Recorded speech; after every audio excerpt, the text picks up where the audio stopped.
आज जो किस्सा मैं आपको सुनाने जा रहा हूं, वो ऐसा है कि सुनकर यकीन करना मुश्किल होगा। ये दास्तान है एक ऐसे घर की जहां रिवायतें भी अजीब थीं और एक औरत के साथ उसके ही देवरों ने ऐसा घिनौना सलूक किया कि इंसानियत भी शर्म से पानी पानी हो जाए। मेरा नाम कमरान है और मैं कराची, पाकिस्तान का रहने वाला एक आम इंसान हूं। मेरी रोजी रोटी का जरिया मेरा रिक्शा है। हर रोज की तरह उस सुबह भी मैं सवारियों का इंतजार कर रहा था कि एक मियाँ बीवी मेरे पास आए और स्टेशन तक चलने को कहा।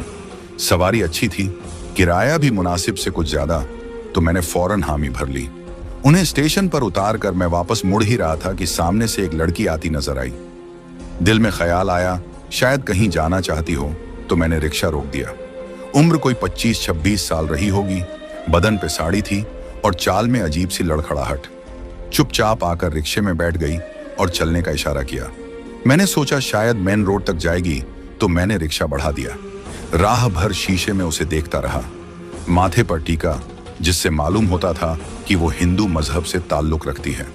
कुछ ही देर में हम स्टेशन वाले रास्ते से हट चुके थे। मैंने पीछे मुड़कर पूछा, मोहतरमा, आपको जाना कहाँ है? मगर जवाब खामोशी था।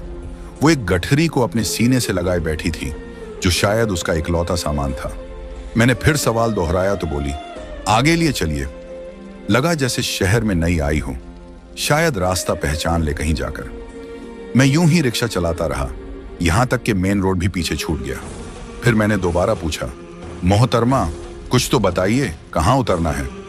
इस बार उसकी आवाज आई, जहां कोई मुसलमान बस्ती हो वहां मुझे उतार दें। मैंने कहा, यहां तो हर तरफ मुसलमान हैं, मगर कोई पता या नाम तो दीजिए। उसने नजरों को झुका लिया और रुंधे हुए लहजे में बोली, मुझे कहीं नहीं जाना, जहां आपका दिल करे वहीं छोड़ दीजिए। उसके लहजे ने मुझे चौंका दिया। मैंने थोड़ी नाराजगी से कहा, अगर मंजिल नहीं मालूम तो सफर क्यों किया? बस इतना सुनना था। वो फूट फूट कर रोने लगी। उसके आंसू मेरे दिल को पिघलाने लगे। मैंने पलट कर देखा तो वो किसी फूल की तरह ताजा, आंखों में गहराई और दर्द, जैसे एक सदी का सन्नाटा समा गया हो। मैंने नरमी से कहा, देखिए मोहतरमा, मेरा मतलब ये नहीं था।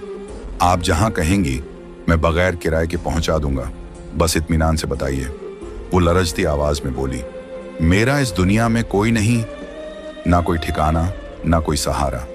मुझे अपने साथ ले चलिए, चाहें तो नौकरानी बना लीजिए, बस 2 वक्त की रोटी दे दीजिए। मैं कभी कोई शिकवा नहीं करूंगी।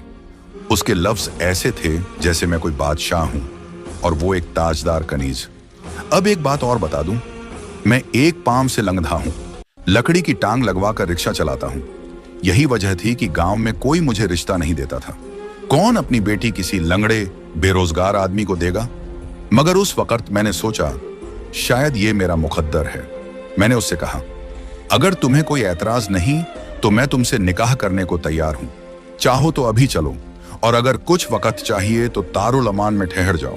जब दिल से इत्मीनान हो जाए तब मुझे बताना। यह सुनते ही उसकी आंखों में एक अजीब सी चमक उभर आई। बड़ी मासूमियत से बोली, आप बहुत अच्छे इंसान हैं साहब, मुझे और क्या चाहिए? आप मुझसे निकाह कर लीजिए, मैं इसी वक्त तैयार हूं। उसकी सादगी और भोलेपन पर मेरी बेख्तियार मुस्कुराहट छूट गई। दिल में एक ख्याल आया, अगर ये लड़की चंद लम्हों में मेरी जिंदगी में इतनी रोशनी भर सकती है, तो फिर उम्र भर साथ रहे तो क्या आलम होगा। यही सोचकर मैंने अपने वकील दोस्त फैजान भाई को कॉल किया और उन्हें तमाम सूरत हाल से आगाह किया। उन्होंने थोड़ी देर खामोशी के बाद नरमी से कहा, कमरान भाई, मामला नाजुक है, सोच समझकर फैसला लीजिए। मगर फिर बोले, आपकी बातों से इत्तेफाक रखता हूं। दिल गवाही देता है कि ये लड़की साफ दिल और मासूम है। मशवरा तो उनका काम था, वो दे दिया। फिर बोले, उसे लेकर कचहरी आ जाइए। अब तक मैंने उसका नाम भी नहीं पूछा था। कॉल खत्म करते ही मैंने नजरों से उसे देखा और नरमी से पूछा, आपका नाम? हौले से मुस्कुराते हुए बोली, सिमरन। उसका नाम भी बिल्कुल उसकी तरह सादा मगर पुरअसर। मैंने रिक्शा मोड़ा और 10 मिनट के अंदर कचहरी पहुंच गया। वकील दोस्त के चैम्बर में दाखिल हुआ तो सबसे पहले उन्होंने मिठाई की फरमाइश की, जिसे मैंने हंसते हुए निकाह की दावत से पहले की मिठास कहकर टाल दिया। फिर उन्हें दोबारा बताया कि मैं इस लड़की से निकाह करना चाहता हूं। उन्होंने हमें दफ्तर में बुलाया चाय पानी का बंदोबस्त किया, 2-3 दोस्तों को बुलाया और निकाह रजिस्टर ऑफ काजी का इंतजाम भी करवा दिया। फैजान भाई के दफ्तर में 4-5 लोग बैठे थे। मेरा दिल चाहा काश सिमरन के पास कोई दुपट्टा या चादर होती जिससे वो सर ढांप लेती, मगर उसने साड़ी पहन रखी थी और उसकी लंबी छुट्टियां कमर पे लहरा रही थीं। मैंने दिल को मना लिया और सब्र किया।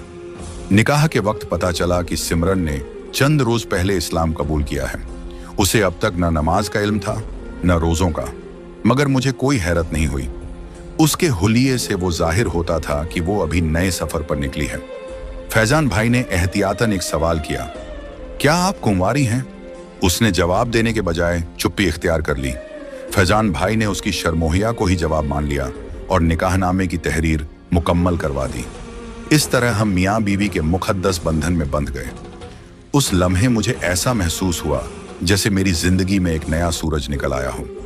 वो लोग जो कहते थे कि मेरी लंगड़ाहट और गरीबी के चलते मुझे कोई बीवी नहीं मिलेगी, अब जब वो सिमरन को मेरे साथ देखेंगे तो यकीनन हैरत में पड़ जाएंगे।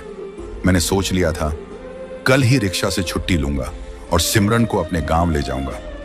मैं उसे अपने रिश्तेदारों से मिलवाऊंगा और दुनिया को दिखाऊंगा कि अल्लाह ने मेरे मुकद्दर में भी एक हसीन वफादार बीवी लिखी है जो शक्ल सूरत में लाजवाब और दिलो जिगर से पाकीज़ा है।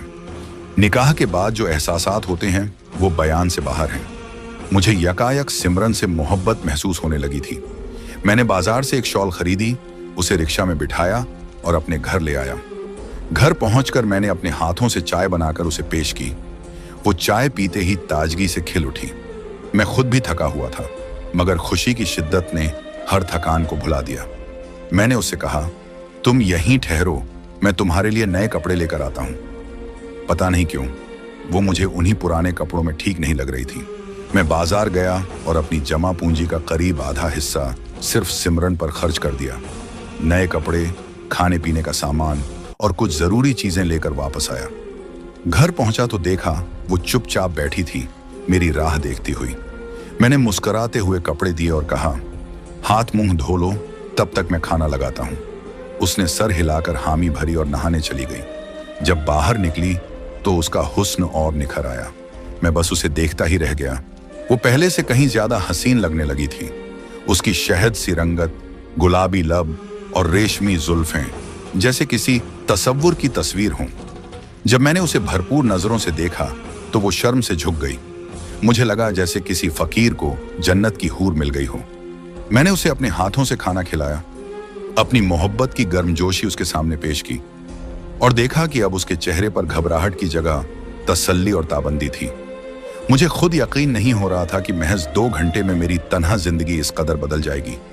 ऐसा लगता था जैसे मैं किसी हसीन ख्वाब में हूं जिससे जागना भी गवारा नहीं। मेरा वही छोटा सा कमरा जिसमें कभी मैं अकेला रहा करता था, अब वहां मेरी तन्हाई की जगह एक हमसफर का नूर बिखरा हुआ था।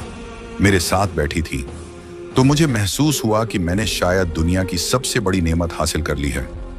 हमारी रातें और दिन एक खुशियों भरे खुमार में डूबे रहते। मैंने सिमरन का नाम मरियम रख दिया था, एक पाक, रूहानी और मोहब्बत भरा नाम। जब भी मैं उसके खानदान या गुज़िश्ता जिंदगी के बारे में पूछता, वो बात को या तो टाल देती या यूं खामोश हो जाती कि मैं दोबारा पूछने की हिम्मत न कर सकूं। मैं उसे बेचैन नहीं करना चाहता था, इसलिए ज्यादा इसरार भी नहीं किया। मैं वैसे भी मुस्तकबिल या माजी से ज्यादा हालात हाजिर में जीने वाला इंसान हूं। मैंने अपनी तमाम तवज्जो हमारे रिश्ते पर मरकूज कर दी। एक रोज मैंने मरियम को करीबी पार्क घुमाने ले जाने का इरादा किया। उसने बताया था कि उसका ताल्लुक किसी गैर मजहबी कबीले से है, जहां अजीब व गरीब रस्मों रिवाज चलते हैं और औरतों को रेयरली घर से बाहर निकलने दिया जाता है। शहर उसके लिए एक नया जहान था। उसे पार्क ले जाकर मैंने उसकी आंखों में बचपन की मासूमियत और ताजगी देखी।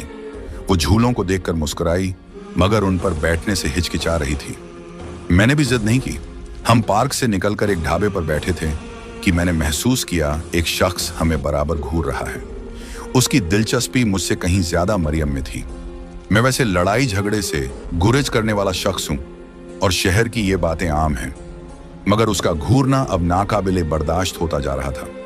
वो शख्स अब फोन पर कुछ लिख रहा था, फिर अचानक फोन कान से लगाकर कहने लगा, हाँ रे छबीला, बहुत बड़ी खबर है तेरे लिए। स्टेशन पे आ, सब बताता हूँ। ये कहकर वो फोन बंद करता है, हमारी तरफ देखना छोड़ देता है और ढाबे से बाहर चला जाता है।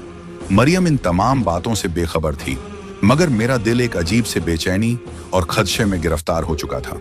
हमने जल्दी से खाना खत्म किया और मैं उसे लेकर बाहर निकल आया। रास्ते में मुझे लगा कि कोई हमारा पीछा कर रहा है, मगर जब भी मैं पलट कर देखता सब कुछ आम ही लगता। समझ नहीं आ रहा था कि ये मेरा वहम था या हकीकत। तकरीबन 1 घंटे बाद हम घर पहुंच गए। उस वक्त मगरिब की अजान हो रही थी। मैंने मरियम से कहा कि मैं नमाज पढ़ने मस्जिद जा रहा हूं और सख्त हिदायत दी, कोई भी आए दरवाजा मत खोलना, अगर मेरा नाम भी ले तो कहना कि नमाज पढ़ने गया हूं। आधे घंटे बाद जब मैं वापस आया तो मरियम खौफजदा और सहमी हुई थी। उसकी आंखों से आंसू बह रहे थे। मैंने पूछा क्या हुआ, तो वो रोते हुए बोली, आपके जाने के कुछ देर बाद कोई शख्स दरवाजा जोर जोर से पीट रहा था, इतना कि लगा अभी तोड़कर अंदर घुस जाए।